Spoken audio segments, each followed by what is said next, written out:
Drama serial दाव के आने वाली एपिसोड में आप देखेंगे कि ये आली सुम्बुल के पास आता है और उसे शर्ट इस्त्री करने का कहता है। फिर सुम्बुल उसे बताती है कि वो किचन का काम कर रही है और इसके अलावा उसकी तबीयत भी कुछ ठीक नहीं है। फिर आली उस पर गुस्सा होने लग जाता है और कहते हैं कि यहाँ पर तुम्हारे नखरे उठाने वाला कोई नहीं है। फिर सुम्बुल उसकी शर्ट लेती है इस्त्री के लिए, लेकिन वहीं पर गिर जाती है। उसकी भी तबीयत बहुत ख़राब होती है। आली भी देख लेता है कि सुम्बुल की तबीयत वाकई में बहुत ख़राब है, इसलिए फिर आली उसे हॉस्पिटल लेकर चला जाता है। सुम्बुल बहुत ही ज़्यादा परेशान होती है, इसलिए सुम्बुल बीमार भी हो जाती है। फिर आली भी सुम्बुल के लिए परेशान हो रहा होता है और हॉस्पिटल में वहीं पर बैठा होता है। और दूसरी तरफ अंबर, जिसकी ज़िंदगी में परेशानियां ही आ चुकी हैं, ये सब अलमास का किया हुआ है। अलमास ने जो दूसरों की बेटियों के साथ किया है, उसकी अपनी बेटी के साथ ये सब हो रहा है। आसिम उसे बता रहा होता है कि वो उसे ढूंढने के लिए गया था, लेकिन वो लड़का घर नहीं था, लेकिन मैं दोबारा जाऊँगा और इससे बदला लूँगा जो कुछ भी वो मेरी बहन के साथ कर रहा है। फिर अलमास कहती है कि ये जो कुछ भी हुआ है ये सब नेहा की वजह से ही हुआ है।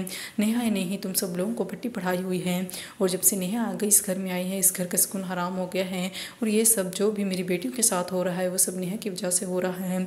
इस तरह वो नेहा पर सबके सामने इल्ज़ाम लगाने लग जाती है। अंबर और आसिम तो जानते हैं कि नेहा ने कुछ नहीं किया, लेकिन फिर भी आसिम खामोश होता है।